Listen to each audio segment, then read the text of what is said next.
I'm sliding there day, bunch of hollows spitting out the block. I've been serving fiends all day, out there posted with the gang, nigga. We was taught to get it off the block. It's 100 bands in the safe. All right, we are back, and you know what time it is. It's the Recreational Hooper's Guide to Basketball. Okay, I'm your host. Right Hand Jesus, moves.com. Your man, the legend, Clifford. Yo, what it is? It's Brian, aka Sev, aka Sev O, aka Stay Mellow. Amen. Slender Man. Amen. Young Post Up. Yup. AKA Lakers 2020. All right. Thank you for listening to this All podcast. right. No propaganda here. It's your boy Christian, Cash Money. Yep. That's the one I'm going to stick with from now on. Big money. Big money. Mm-hmm. And before we officially start, this podcast episode is sponsored by yours truly, Prestige Worldwide. Get your merch. Get your merch at Prestigious. Check out the Instagram. On Instagram, the tag will be down in the comments in the link. You know what it is. Mm-hmm. All right, so let's just start it off right. Like, live let's from go the into bubble. it. Yep, live from the bubble. You know what time it is. Orlando, baby. So the regular season is done, fellas. It just ended, and yeah, we got to see what it is. Like, we know the playoff matchups for basically everybody. So let's get into it. And I want to start off with the Eastern Conference. We're going to go to Pacers versus Heat. This is what we wanted. This is what we wanted. Jimmy. Choose your fighter. Boom. Honestly, bro, I'm just looking forward to it because, all year long, I've been seeing Jimmy looking happy in the Miami Vice vibes, Then came TJ Warren in the regular season, and then all of that happened, Mm-hmm. And now, TJ Warren is looking like a first-team All-NBA player. First team all bubble. Oh, yeah. You're right. But he's first team coming from all Max bubble. Dollars.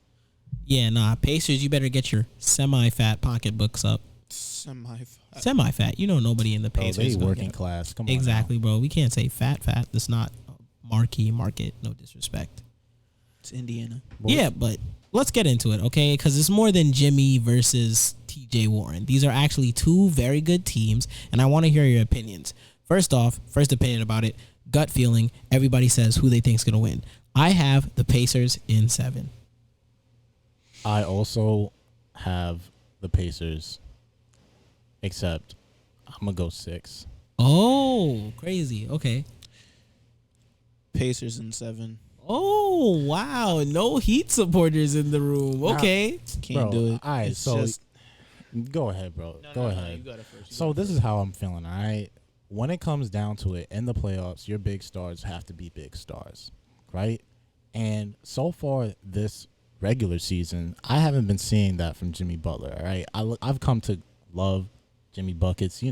We all love his hard-working mentality, the dog in him. He puts in the work and he gives you results.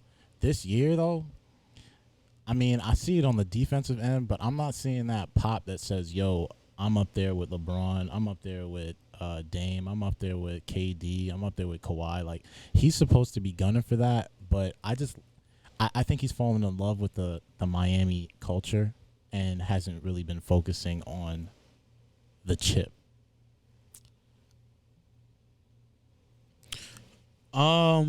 I say Indiana in 7 because, yeah, TJ Warren's been going off and he's going to be a key player, but people forget if Victor Oladipo gets activated, Amen. it's really pretty much clipped, Like, what I'm talking about. Get a solid 20, 3 and 5 from Victor in the playoffs, you're good. Like, Indiana, problem children, bro. Okay, well, there are very simple reasons I think Indiana's going to win.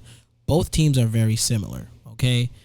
In of the fact that they both defend, they're extremely well coached, and their offense is run pretty well. Like, it's a lot of drive and kick offense for both teams, especially with Sabonis out.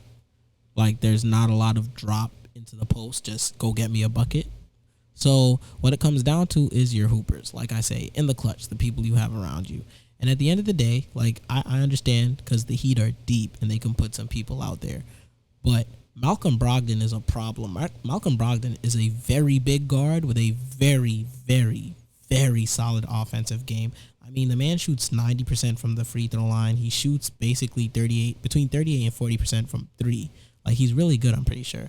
I hope I'm not wrong on that, but that's what it feels like. He was flirting with the 50 40 90 color. On the Bucks, yeah. Like, that's what I'm saying. He's always been good. Man's been efficient very like efficient. that. Exactly. And I think he more so than Victor is going to be the X factor. I feel like if Victor gets activated, then it's not going to go 7 games. I feel like it's going to be quick. Yeah. True. Because right now, the way the Pacers offense goes, it's more equal opportunity, but they rely more on Malcolm and TJ. Like, Victor's had his games where, like, the last couple of games, they made a concerted effort to, like, get him going.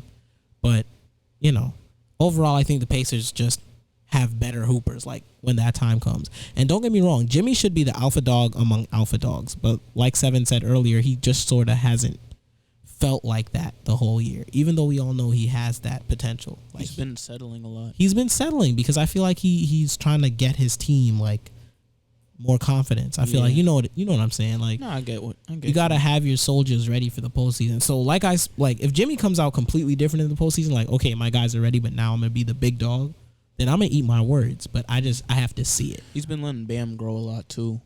Man, this is the way I feel, all right?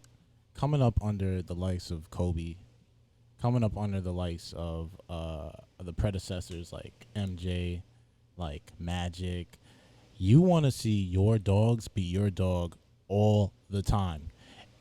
I respect Jimmy talking about, oh yeah, I love my white boy. You know, I love Tyler Hero. I love Duncan Robinson. I love all my youngins there. It's cool to do that and be a team player. But you also have Bam and you have Iggy doing the same things. And none of those guys are elite shooters.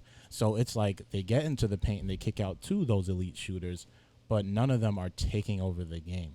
What I want to see is you go be aggressive. You go take it to be the boss that you were brought to Miami to be.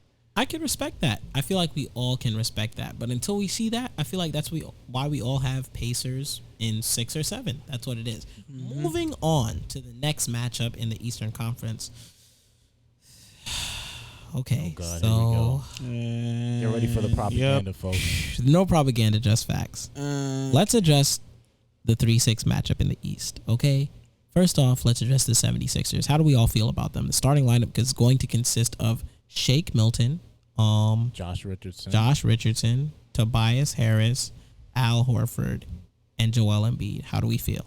So, if I do say so myself, the shooting has improved. That's about the only Drastically. good thing I could say about Ben Simmons being out.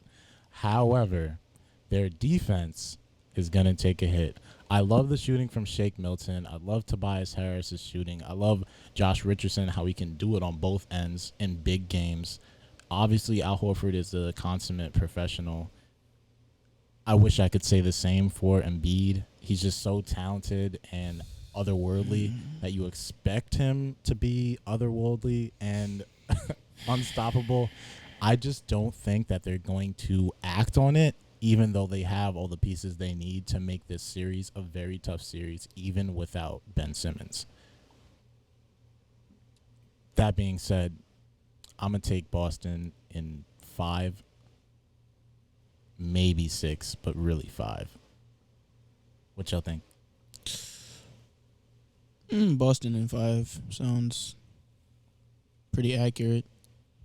You know, Cliff's just waiting so that he don't, No, I know, but like get too excited. Reason 76ers just don't have a chance. To me, is Joel Embiid. His bones are so brittle, man. I watched this man get injured by the hoop itself. Don't talk too fast, No, Paul. stop it. The foam that surrounds the hoop, the foam that is there to prevent such injuries. He touched it and instantly broke himself. Bro, are you 270 and 5 and 7 foot 2? It's a lift. It's a bro. He's different league out. 7'2" and 280? built like a truck, bro. Calcium. Oh, word. All right. I mean, Calcium. let's be real. like same deal with the Heat and Pacers, right? We're picking the Pacers because they have more hoopers.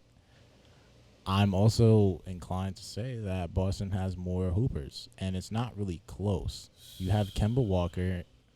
I don't know who's going to guard him. Nobody. Because I think Josh Richardson might have to guard Tatum. Who's Tobias guard Jaylen Brown. No. Al Horford's going to end up guarding Jaylen Brown. Oh, yeah. Yeah, That's really clipped. That's really clipped. Especially Jaylen Brown, who now has the pull-up three-pointer and range. Well, and the thing is, why I had, like, before the Ben Simmons injury, I had the 76ers pushing it to a Game 7 and 50-50 on who wins. Because I believe that the 76ers defense would be better than the Celtics defense. And I mean, it would have to be. Well, it would, because Ben Simmons is he really should be in the finalists for Defensive Player of the Year. Like, as should Marcus Smart. Yes, but Ben Simmons has been different this year. As has Marcus Smart.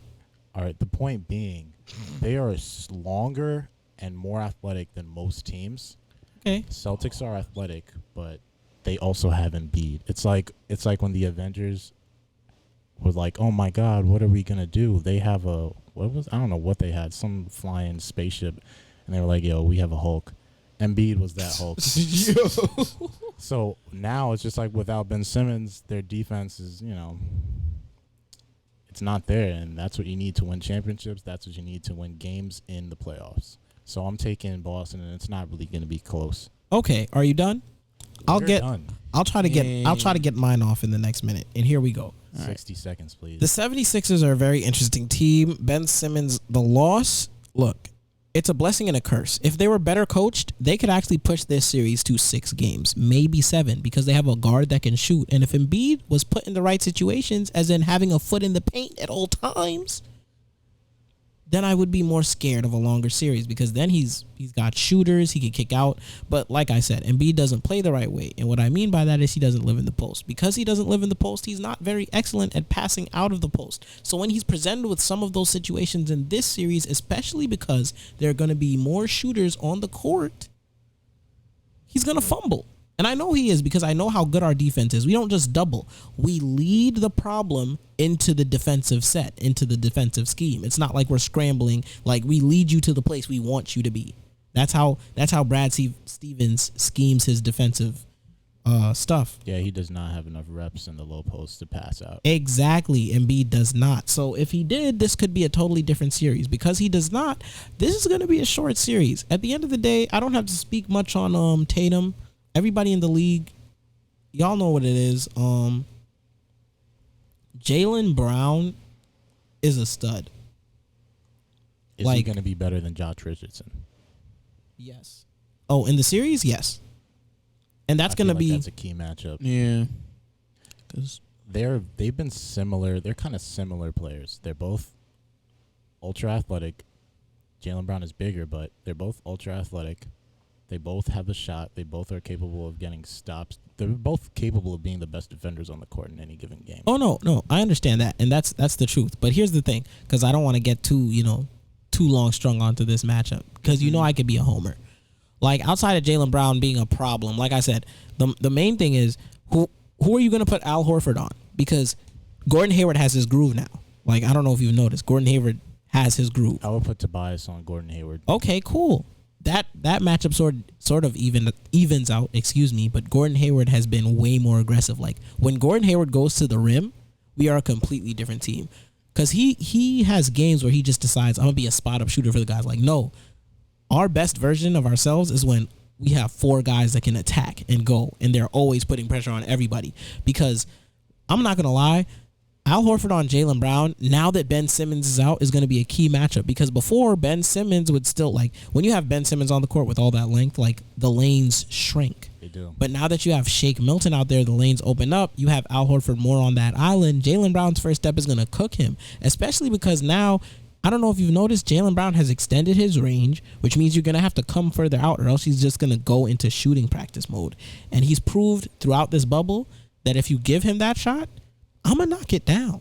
So that changes the whole dynamic of it. It's the bubble confidence. Bubble confidence, bro. And we talked about this, how this would affect, the play. Mm-hmm. I'm just saying, I'm looking forward to Embiid showing people that Brett Brown needs to get out of here. Yeah, Brett Brown needs to be fired. Also, Kemba Walker is going to go off. Oh, yeah. Because Shake is going to be forced to guard him because they're not. If you put Richardson on anyone that's not, like if you put anyone else on Tatum that's not Richardson, they're getting cooked. And don't get me wrong, Richardson is getting cooked too because he's too little. He's too little, but he's the most active, best defender they have outside of Thibault, who's going to get cooked too. Oh, Thibault is also very interesting. Well, I would put Thibault on Kemba for sure. Yeah, they could. Oh, either way, I still think they have.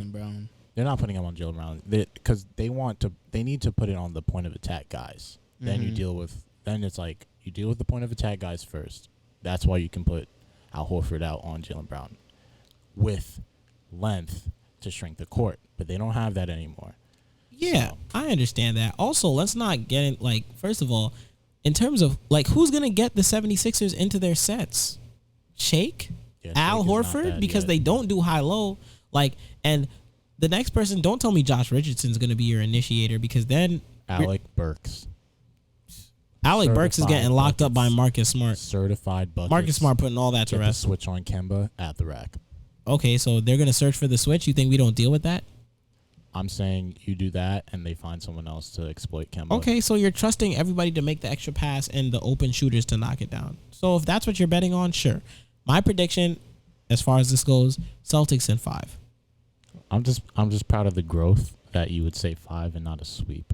I say 5 for the simple fact that there's going to be one game, and it's going to come after we go up 3-0, where Chuck or Shaq says something about Embiid in that one game. He will live in the paint, and they will win a close game, and Embiid will probably drop 42 and 18 with 3 blocks.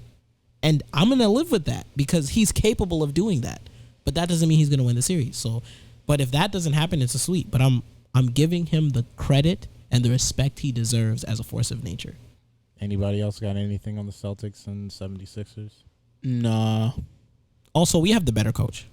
That's it. So how y'all feel about the Raptors? Sweep. And how y'all feel about... Sweep. Well, let's congratulate the Nets coach because I'm pretty sure Kevin Durant and Kyrie Irving were trying to get him the hell out of Brooklyn. They were. And he's done a decent job. He's done a decent job. Mm-hmm. Exactly. So just props to him and props to Karis LeVert because... Mark Jackson needs a job. Yeah. All I'm saying is, good job, guys. We'll see you next year. See you next year. You could be a top 3 team in the East. That's true. So how y'all feel about the Bucks, though? Sweep. I already said that. Who are they playing? It doesn't matter. Okay. We don't need to talk about it, though. Unless the 76ers fell to 8th, we weren't going to talk about the 1-8 matchup. Yeah. Right. Moving on to the Western Conference. The 4-5 matchup that it seems destined because why not? They got traded for each other. It looks like James Harden is happier without him. And it looks like the Thunder are better off without Russ. It's the Thunder versus the Rockets. It's going to break my heart to send Russ home in the first round, Ooh, bro. Spicy talk. And before you listeners start to get discouraged, reports have come out. Russell Westbrook is going to miss a part of that series due to a quad strain. So because it's just a quad strain, I'm going to assume the Rockets don't respect the Thunder because I know players to play through pain. So either this is a rather serious injury. Mm-hmm. I would think it's a rather to keep Russ out, right? And it's Russ. I think he respects the organization enough to not do that. Yeah, Russ would probably want to come out and show up 40 points a game. Bro, he's going to come out guns a-blazing like he always does. Yeah, especially against us. But the thing is, I'll get this one first. If Russ misses the first 2 games, I'm picking the Oklahoma City Thunder, and I'm going to tell you why. In both those games? They're going to take both those games? Or you're just saying if they don't have him those first 2 games, then they'll just win? Oh, yeah. I'm picking them, in the first 2 games, to win. And here's why. The Thunder are a team that follows Chris Paul. Chris Paul has that team believing they could beat anyone, as they should, because the other day, you and me were talking about how the Western Conference is about superstars and the Eastern Conference is about very extremely well-built teams outside of like Giannis and a team with like Joel Embiid. So it's just like Well,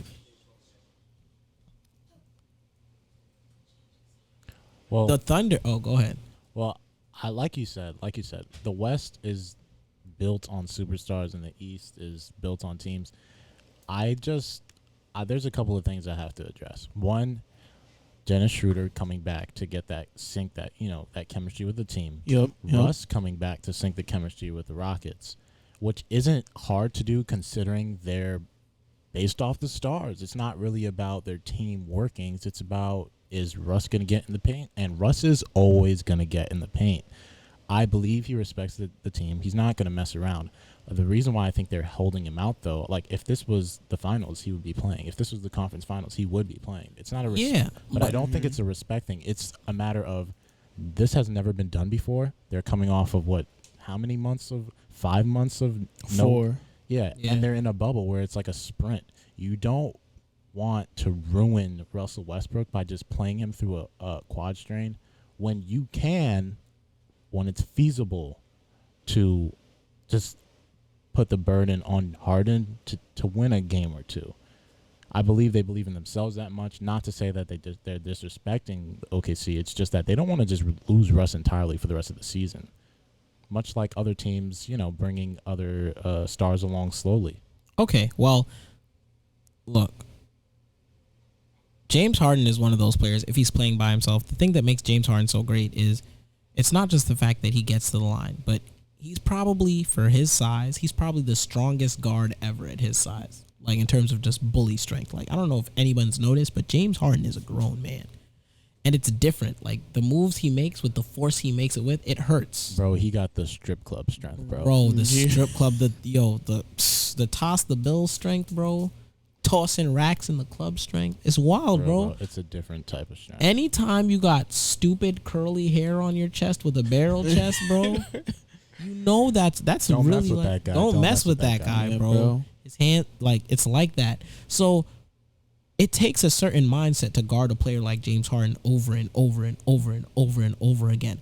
Because James Harden is just like, if you're a regular defender, by the 12th, 13th free throw, you're like, well, why should I keep hurting myself if it's just like he's hurting me, initiating the contact, and I'm getting the foul called on me, and he's going to the line getting free points anyway. The Thunder don't have that problem. They're Well, who guards him? Dorsett first off, and then everybody, and then Roberson, who's back. We have multiple bodies. You have to throw at bodies him. to throw at him. Diallo, We have smart enough defenders where it's like they know what to do against him, and they are a good scramble team too. Exactly. And everybody on that team has an underdog mentality. A bunch of people, like, imagine at the park, that one dude, you're just like, this dude don't get tired. All he does is defend. Exactly. Yeah, that's a different type of cat. Bro, Exactly, that's bro. Tommy, bro. And that's literally everybody, bro. So let me ask you this, Chris, since you're the resident OKC fan here, what is your take on how the series is going to go? Okay, so if Russ doesn't play the first 2 games, I'd say OKC in 6. If Russ doesn't play the first 2 games, if he plays, that's fair to say. If he plays the entire series, no, it's already said he's gonna miss part of it. So, okay, well, OKC in 6 then. What do you think, Cliff? No, I'm of the same mindset, except no, it's OKC in 6. Actually, OKC in 7, and I would even say 7 because between Chris Paul, Russell Westbrook, and James Harden, Chris Paul is the most clutch player. He is. Yeah. So, and I don't expect a lot of blowouts. My whole thing is the Rockets are long and they're just going to shoot threes, so they're never out of it. Not to mention they are a very good defensive team all the same. So if Russ were playing, I would pick them in 5. If Russ misses the first 2 games, I'm probably going to pick the Rockets in 6. Harden, as much as I love, like, I know a lot of, there are good defenders in the league. It doesn't matter. You're not staying in front of him. But that's a given. how's your help defense going to be? Are they going to pick on Gallinari? Are they going to pick on CP3? Like, are they going to pick on just smaller guards? Is it a different type of range? Like, have you ever looked at Pat Connaughton shoot a three? He's always 4 feet behind the 3-point line. That's the type the floor is going to be spread, and I understand that. Like, I really do understand that. Here's the thing. The thing that always troubles Harden, or the reason they went out and got Chris Paul, is because, say what you will, the pace slows down. We're going to load up, and then people are just going to be like, look, at the end of the day, we're just going to literally send you to a certain place on the floor, and we're going to live with somebody hitting open shots. And in the bubble, that might work against you because there's less fans, there's less everything. But also, teams are more locked in. You could hear everything on defense. It's not just like people are going to be unaware, because people underestimate how much crowd noise plays in actually playing an NBA playoff game. Like, it's hard to hear your defensive rotations. It's hard to know where to be. Imagine a team as functionally sound as the Thunder with a nigga like Chris Paul barking orders all the time, and now there's no background noise. Like, and Chris Paul is one of those players that knows what's happening at all times. And let's be very honest and upfront, right? The Thunder are a very good defensive team, not just because they have a bunch of length and a bunch of active players, but because their help defensive rotations usually lead to Steven Adams. Chris, but now where's Steven Adams if they're playing 5 out? Is he in the paint to help out, or is he defending? Well, let's assume PJ Tucker? He'd be on Robert Covington.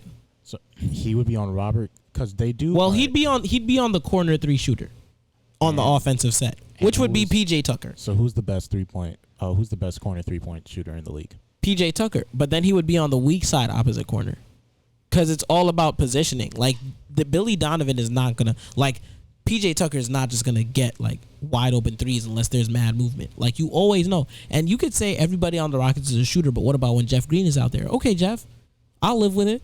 That's true. I just don't think he's gonna get that many minutes. You think that, right? Also, because the reason why he is getting minutes is because Gordon hasn't been playing.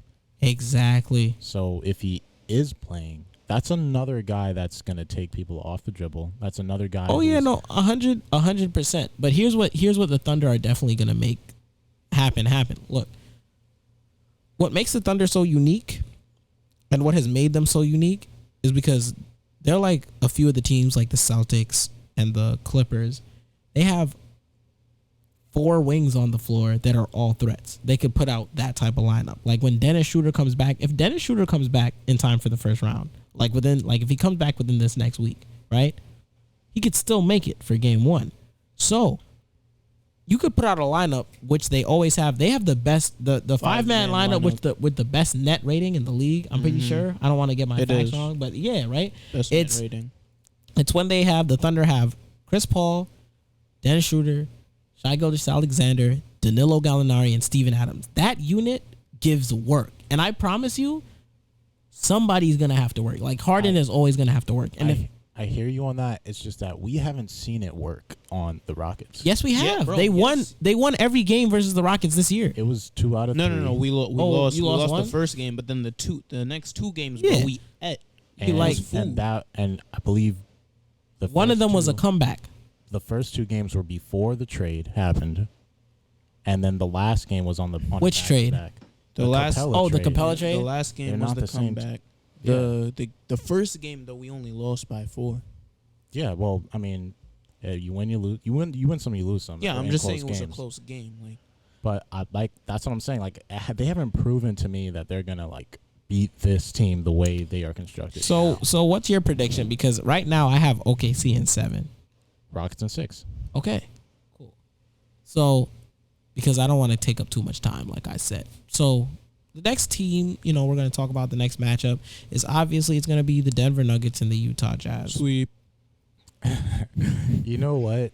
That's going to be the series that's going to be on NBA TV while all the. It has to be, bro. If I see one TNT showing, I swear.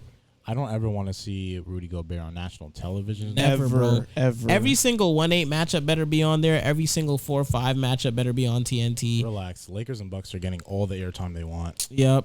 You're right. So what do y'all think of, first of all, what do y'all think of the Jazz during this bubble and leading up to the playoffs? How do you think They're they- regular, bro. They played Scrubs. just like a team that hates Gobert, bro. They played like a team. They played like a team that doesn't really want to be around each other. I don't know if anyone's noticed, but on social media and everything, Donovan Mitchell really likes the Celtics players, bro. Bro. And I'm going to just leave that at that. Well, Like what- Donovan, just to be clear, from the number one Celtics fan in the world to you, see, come look on at down that. to Boston, Look at that, bro. already trading Kemba out for this man. what? No, Gordon's contract is almost up. Yo. On a more important tone, Here we go. Michael Oh my Porter Jr., gosh. Jokic. Who's the other starting big? Oh, Powell Millsap, even though he's a bum. Mason Plumlee? I No, honestly, he come off the bench, right? yeah, Okay. and Jamal Murray. I'm not gonna lie. I love the Nuggets team. I love their coach. I love how deep they are. They have so many studs on there. I don't understand how they just gather this much talent. And here's what happened. For no They reason. gathered this much talent because Bol and Michael Porter Jr. for some strange reason dropped outside the top 10. people I are don't care idiots. if they get injured. Like, do you know how far health science has advanced? Like, this is not the 80s, ladies and gentlemen. Herniated disc is no longer a career-ending injury. Like, a broken foot will no longer mean that your big man is broken. Like, seriously. you guys are dumb. Like, why would Bol fall all the way to, what did he hit, 44th? See, I don't I know know. he was in the second round. I don't know Lord how far have he mercy. Felt, bro. All I know is Shaq said he is a problem, so thus I believe he is a problem. Yo, all I'm saying is this, right? What's it called? Bol, Michael Porter Jr. Michael Porter Jr. fell down out of the top 10 simply because he had a herniate, like he had a back problem. He had back surgery, bro. I mean, that is a big thing, but Yeah, but like I said, advances in health science, like he was a projected top 3 pick to fall outside the top 10, and as immensely talented as he is, that's crazy to me. honestly, I think he's the best thing that ever happened to the Nuggets. What they were missing all along was, look, they had the best big man in the game, arguably, in Jokic. They had a deep guard rotation. All they were missing was an athletic wing to put on somebody. Paul Millsap is not it. He is out there looking old and hurt and slow. How old Yeah, is he but now? you know Mike Malone loves his veterans. Yeah, This is and true. to be honest, he's not bad. It's just that when he's out there with the rest of those guys, he looks regular. 'Cause he Michael is. Porter Jr., Didn't MPJ start against the Clippers? I don't know, but he gave them work. I Okay. think he did actually. I think he did. Yeah, I'm I sorry. believe he did. and he started off the game wonderfully. Bro, this man MPJ was- just needs to start, period. He Yeah. did against Because the there's Clippers, and he nobody on the Jazz who could guard him. At all, bro. Like, just give it to Royce Bobo O'Neal and would be your PJ. best bet, and he's gonna get cooked. Who are you gonna Joe put on Michael Ingles? Porter? Oh God! Oh, should. Jesus. Not Put jingle bells on him? Dinkelberg. Oh my Bro, god. T- Not breath, bro? Dinkelberg. Don't do that. Only Paul George gets locked up by Dinkelberg. All I'm saying is, the Jazz, they do one thing very well, and they lost their best scorer outside of Donovan Mitchell. So now, if they're going up against a potent offense and also a potent defense in the Nuggets, it's not really going to be close. They're going to either shoot the lights out on them, Jokic is going to dissect them up, or they're going to have just one or two players just go insane because of This that's how matchup deep is they are. going to You could say show. bully that- ball, too. First of all, Bobo plays the 3. Once again, who's guarding him? Nobody, bro. Like, Who you gonna put the on Nuggets Jordan are. I Clarkson? hate that the Nuggets have so much talent, and Crazy. literally the reason people are slow to this is because what I said earlier. Mike Malone has so much respect for his veterans, but even the wings on the team are like, nah. Michael Porter Jr. should be a that guy. starter. He's that Bol guy. Bol needs minutes. Yeah. They Like, are those imagine guys. a lineup where you could put out like Jamal Murray, and then your shooting guard is Michael Porter Jr. and your 3 is Bol Bol. Gosh. And then it's just like, come There's- on. Or you could have Jamal Murray, Gary Harris when he's healthy, Michael Porter Jr. your 4 because Bol is really good at the 3. Yeah. And then you could have Nikola Jokic. Let me just say, Nikola Jokic. I mean, I hate on him because I'm a Laker fan, but when it comes down to it, he is special, man. He is gonna, especially with the matchup of Gobert. Gobert is not. They're not a young, wiry, long, athletic team that can cause problems for the passing lanes. No, Jokic is gonna get all his passes off in whatever lanes he wants to against the Jazz because they don't have those wings that can stop that whole process. So when you're putting up like Rudy Gobert is great on help defense. But is he going to rotate to shooters when Jokic sees him in the back of his head? No. So now you're giving uncontested shots to great shooters like Michael Porter Jr. So, and not to mention, even if they do contest, Michael Porter Jr. is 6'10", ladies and gentlemen. He's 6'10" with handle and a sweet arms. jumper. 6'11". Let's be honest. 6'11". It depends what the shoes he's wearing. He might be 7 feet. Let's just round up and say he's 7 feet. So I got the Nuggets in. Donovan Mitchell is a hooper. I'm gonna go with 5. Out of respect for Donovan, true. It's not gonna be enough. That's just how I feel. It will not be enough. What do you think, Cliff? Nuggets in 5. Donovan Mitchell's gonna win them a game. Okay. All right.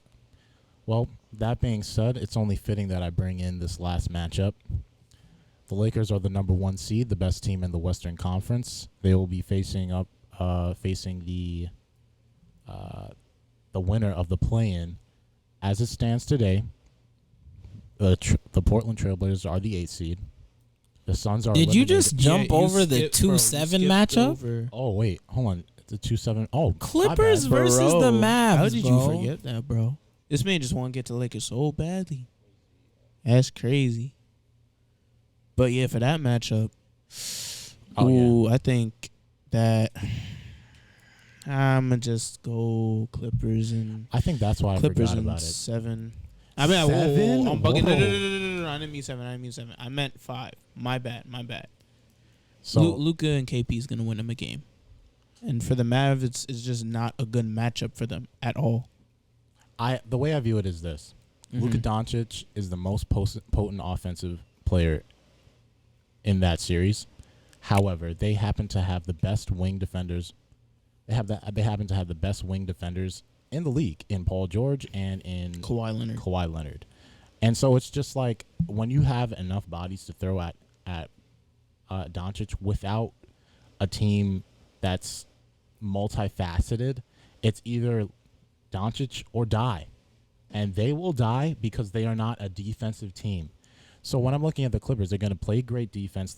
Doc Rivers is a great coach. Not to say that Rick Carlisle isn't one of the best coaches we have in this league, because he is.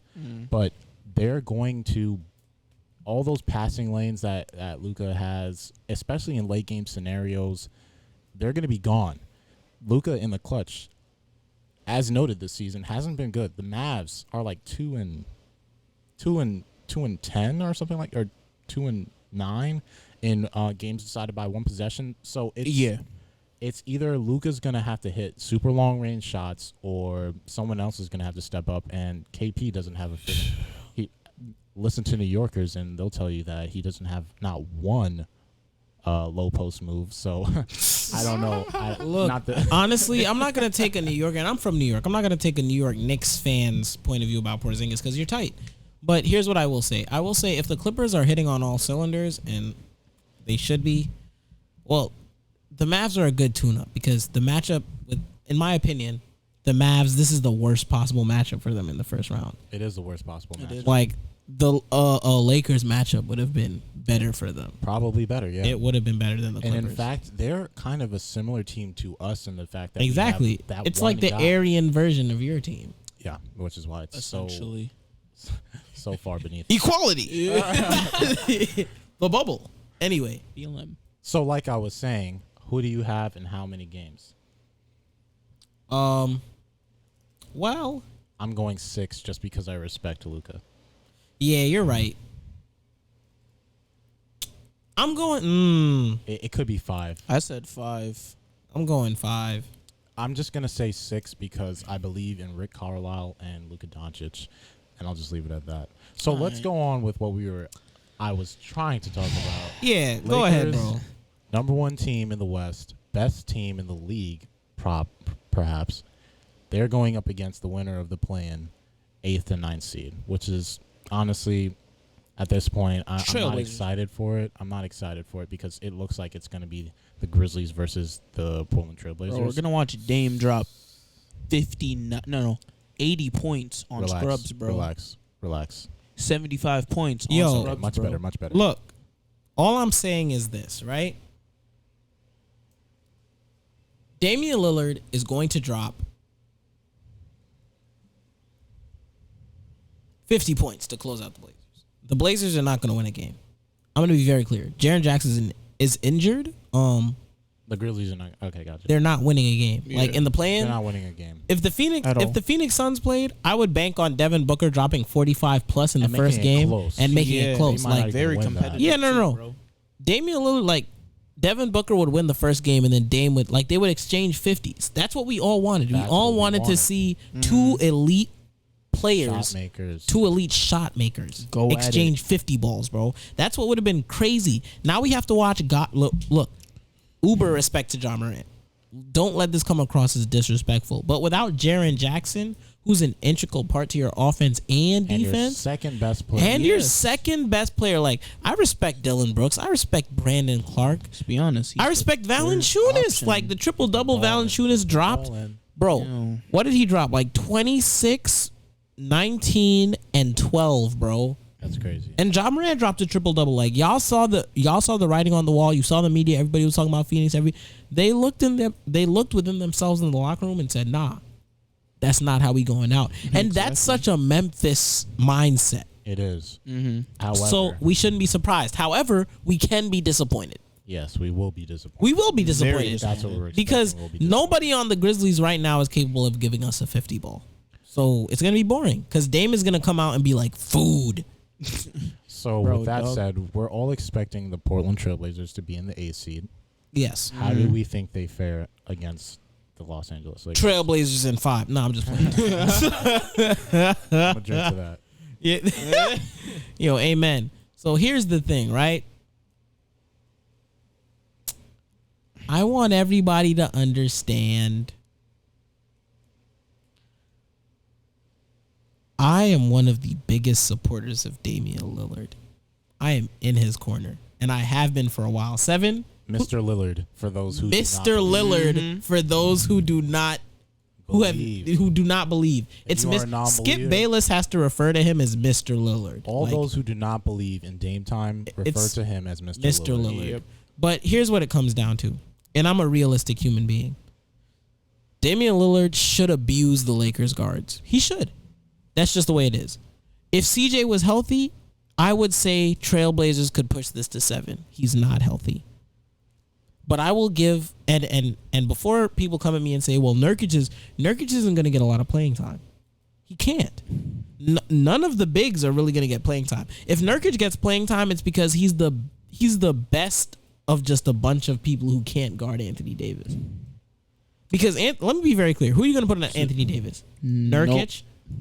Whiteside, Collins. Oh, good Lord. The next person would be Melo, Nasir Little, the rookie. No. Gary Trent Jr. Come on, bro. So what we're talking about here is Damian Lillard's greatness compared to the mismatches. Yeah, exactly. So you have how many games does it go? Okay, so I see based off the disrespect Dame has been receiving, I see 250 balls against the Lakers because he's very capable of doing that because of the shot maker he is. And those 50 balls, how many of those are winning efforts? It has to be 2. Because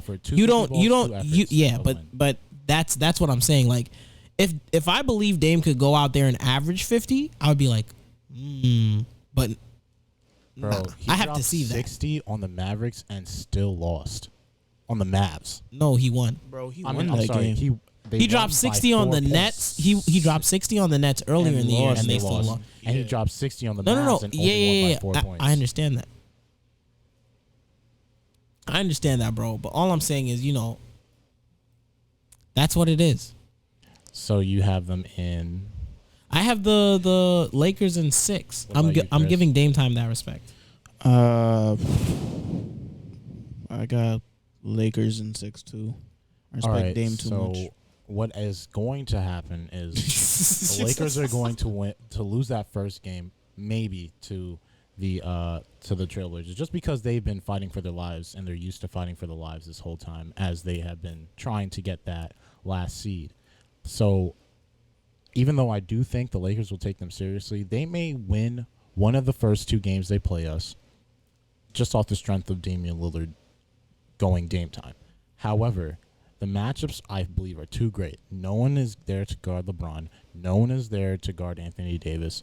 No one is there to guard even Kyle Kuzma, who is not like our featured pieces. Our guards are going to get cooked by Dame. It's just that we're going to keep coming at him because that's the type of mentality of team we have. And we know how to blitz the screen on Dame. Dame's going to get a couple of splits. He's going to split the pick and roll a bunch of times, and, then it's chaos. But most times we're going to have those rotations. The same way I view the OKC Thunder with when they scramble their rotations after the help to alleviate a disadvantage off of a double. We are the same type of team. Danny Green is like that. KCP is like that. Alex Caruso is a smart defender. So we're going to figure it out. So I would say 5 games max. Okay, I can respect your opinion, but also, ladies and gentlemen, 7 loves the Lakers. But the fact that he gave Portland 1 game is respect. Here's the thing. Moving on from this, Damian Lillard, put some respect on my son's name, man. Yo, put some respect. Put some respect on Paul my George fucking name, bro. Paul George came out and apologized, so at least I just want you to know, Paul, like, you're weak. You're weak. Mm-hmm. Like, but that's not second banana. You're a second banana ass dude, fiddle, bro. Like, mediocre. you're not an alpha. You're not it. Like, you tried to be an alpha in Pretty Indiana, boy it P, didn't bro. work We out. used to Pretty boy love P, you. bro. We used to love you. We used to until you thought respect something- you Bro. We used until to you love you. gave yourself a nickname and got locked up by Dinkelberg. When you think you're something you're not, It's crazy, it's over. There's no respect for you, bro. It's clipped. Can't Don't hype ride the yourself up. coattails of a robot and say, "Oh yeah, see you in Cancun, Dame." Nah, because you're on a cyborg's. You're a Arm piece. skis, bro. Look, and what I mean by that is, and I'm gonna keep it simple. You're a better 2-way player. Ooh, whoop-de freaking do. Who do I want on my team? Damian Lillard. Let's go run through it. Clifford, who do you want on your team? Damian Lillard. 7, who do you want on your team? It's Mr. Lillard. And Chris, who would you like on your team? Dame Dollar. Exactly. Anybody who said they would pick they would pick Paul George over Dame, seek help. Get some help. And to be clear, people like Skip Bayless irk my soul. We But don't also, believe in him. thank you for being so disrespectful. Thank you for coming at one of the people who's literally one of the people you should never He will criticize. take it Ever, personal. bro. He will take it personal, and then it gives us great games. So thank you, because you knew this too. You knew Dame is one of the few players in the league that if you talk about him, he's gonna perform. He's not one of those weak players. Bro, he's not one of those It's like provoking a bloodhound. a bloodhound, bro. Like, come on, bro. Thank you, all you spineless media acts who just say things Just to hype people open up, your mouth, Bro. bro. because You don't that's know when true we see hoops. greatness. Thank you to Stephen A. Smith. Thank for you. upsetting KD. Yes, all the Making him drop- time. What did he drop? 50. Thank you to Skip Bayless. Well, not thank you, because I suffered through it. I was at the wrong hand of a LeBron greatness game because Skip Bayless came out and said he's in the dirt. He's not really it. Because LeBron came out. Yo, you know what? This leads us into our next topic, because Damian Lillard is amazing, and him dropping 50 and then 61, or 51 and then 61. It's crazy because I knew it was going to happen. Not the 60, but the 50. I knew the 50 was coming, but the 61 was just 60 was just a the cherry on 61 was top, just bro. because people felt the need to keep talking. and please, somebody else talk more. As if they had a stake As if they had a stake in this. or Like, some credibility. you don't know what is real and what is not if you're talking down on Dame. But that's neither here nor there.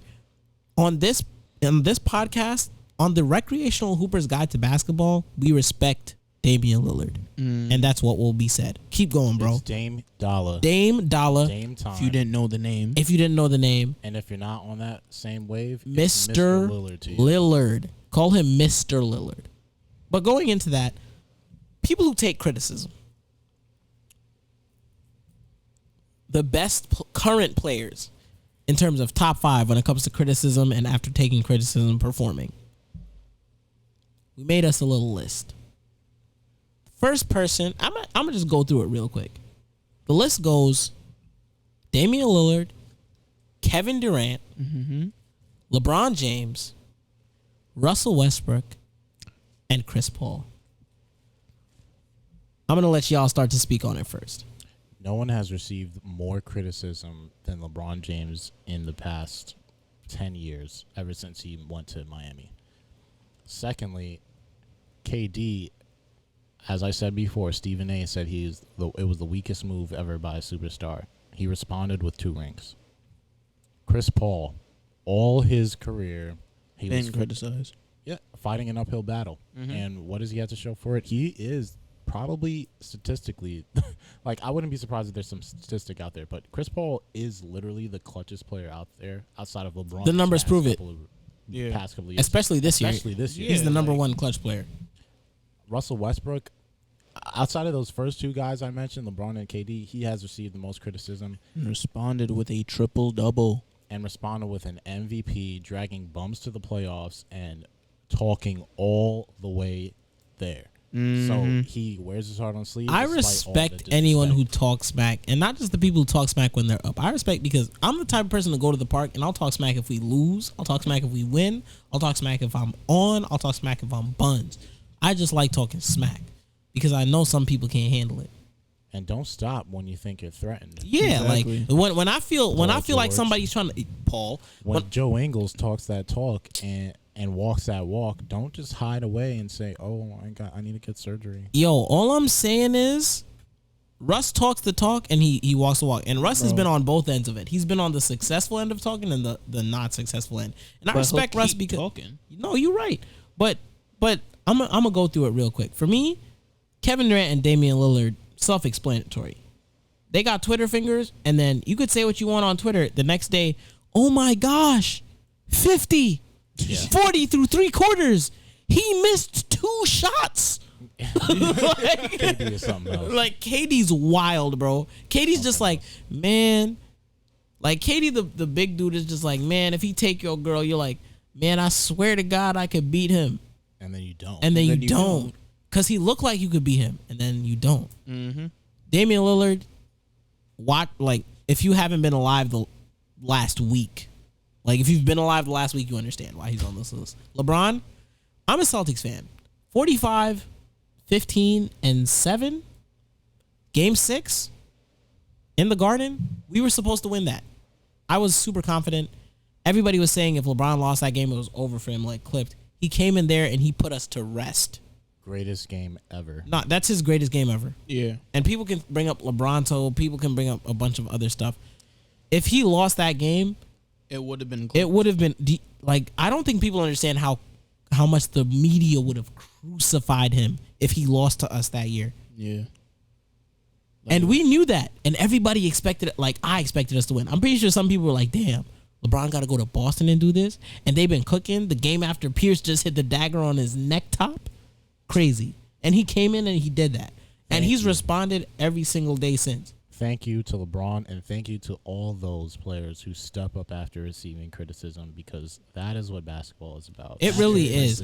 Like, prove me wrong. If I talk smack, prove me wrong the next game and make me be like, nah. That's why we love Kobe. R.I.P. Kobe. R.I.P. to my guy.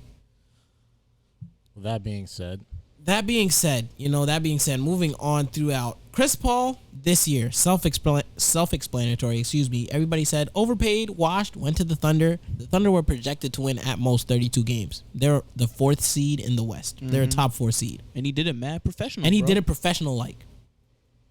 And most clutch player in the league. Didn't complain at all. Never complained because he knew what he had. Exactly. He saw his pieces. He was like, yeah, I could do this. Whatever anybody else talking about is irrelevant. Like, I'm going to do this. Like, what are you talking about? And he did that. So it's just like, respect, bro. Like, you survive in adversity. And then last but not least, Russell Westbrook. Kevin Durant left. Kevin Durant felt like he can't play with him. Kevin Durant softball. Man, Russell Westbrook by himself, 3 straight seasons in a row, averaging a triple-double. That's enough. Bro, he was so great. He made the triple-double regular. Exactly. Y'all, I feel like people literally, like, you don't understand. Like, let me say that again. averaged a triple-double for 3 years in a row. There are people like Giannis. There are people like LeBron. There are people like Ben Simmons out here who are not doing this, who have the physical attributes to do this, who have the skill to do this. Russell Westbrook did it for 3 years, and you guys made it seem like it was something that shouldn't be celebrated, and I'll never forgive people for that. Ooh, stat padding. Eat it. I'm not hearing that. I'm not hearing any of that. Because you know why? If it could be done through stat padding, somebody would have done it. It would have been Moses Malone. There are enough people who are conceited enough to go for accolades like that. So if it could have been done through stat padding alone, it would have been done. But that's neither here nor there. But you know, to keep it moving along, talking about good players, let's talk about all bubble team. And I'm going to do y'all a favor. Because we're in a positionless age of basketball, I'm going to keep this bubble team positionless. Oh, thank God. Yup. I was not trying to have no bums in the bubble list. Facts. 7. Actually, Chris, take us there. Start us off. Bubble list goes Luka. Actually, no. Let me start with the most intriguing and important ones. TJ Warren, Dame, then Luka, Devin, and I'm going to say Giannis, just because it's Giannis. Giannis is cool. My all-team bubble list is Damian Lillard, Devin Booker, no particular order. Damian Lillard, Devin Booker, TJ Warren, Luka Doncic, and Michael Porter Jr. Oh, that's so That's great. very true. Look, people No try to bums allowed. people try to undersell it. Look, Damian Lillard, obviously. What's it called? James Harden is on my bubble list. I'm not gonna lie. I don't care what people are saying. If you average 34 points, you're on the bubble list. Luka Doncic because monster. Then we have TJ Warren because obviously he has to be there, and Devin Booker is on mine because, man, say what you will, and D Book, you didn't make the playoffs, but to go 7-0 against competition and average 31, 32 points, respect. Because people were talking down on your name, people were talking down on your organization's name. You came out and you performed, and you showed people what it could really be like. And I really want them to take this momentum and capitalize on it, because if Devin Booker leaves Phoenix, you can't blame him, but he's still only like 23 years old. So young. That's like 3 years still away from your prime. You hit your prime at like 26, 27. Bro. So it's like you still have like 4 years you could try it with. And now they have Monty Williams, who is a good coach, a very good coach, bro. They could really do something. And like I said, I never thought DeAndre Ayton was going to be a top 2 big man because Embiid and Jokic were alive and breathing. And I have to give Cat his respect, even though he's soft. I think they just need that one. They need one more piece. And maybe if Kelly Oubre stays healthy. Yeah. All right, that's not it. But maybe if they get that one. Look, I'm not gonna disrespect Kelly because, like I said, his stats this year. What was he? He was averaging upwards of 16. He was averaging upwards of 6 rebounds. He was averaging he was good. He was a good number 2 to Devin Booker this year. Posterizing everybody. The thing is, they're a good enough team to make the playoffs in the East, but next year you're gonna have Steph Curry. You're gonna have the Warriors gonna. You can have all these teams coming back full strength. The Pelicans, I mean, whatever they do, the Blazers. It's not likely that they're gonna make any noise if they don't get that second guy. They need a wing guy. I like Saric. I like the bigs that they have. They need that one more wing just to put it together. I feel that. Yeah, but that doesn't keep that man off the bubble, all bubble team. Like, he was really the GOAT. Like, and I really wish we could have seen Dame versus Devin versus Book in this shit. In this, That's disappointing, man. It's disappointing. But you know what? This week we're gonna watch the Trailblazers march into the finals, and then next week into the playoffs. Relax. It's the playoffs. I can't even relax, bro. I'm excited. Like, are y'all excited for the postseason? There was a risk it wasn't gonna happen. And I want all of it, bro. I'm here for all the smoke. All of it, bro. I'm here for everything, man. But look, as per usual, look at me. This is the Recreational Hooper's Guide to Basketball. This is the podcast. And this is where you should come for all your relative information about relative things basketball. We love y'all. Tune in next week. Don't care if I crash in this coupe. Shit I'm thinking about too real, might lose my mind in this coupe. Can't relapse off these drugs, man. RHP the juice. We was tweaking off them perks. I pop my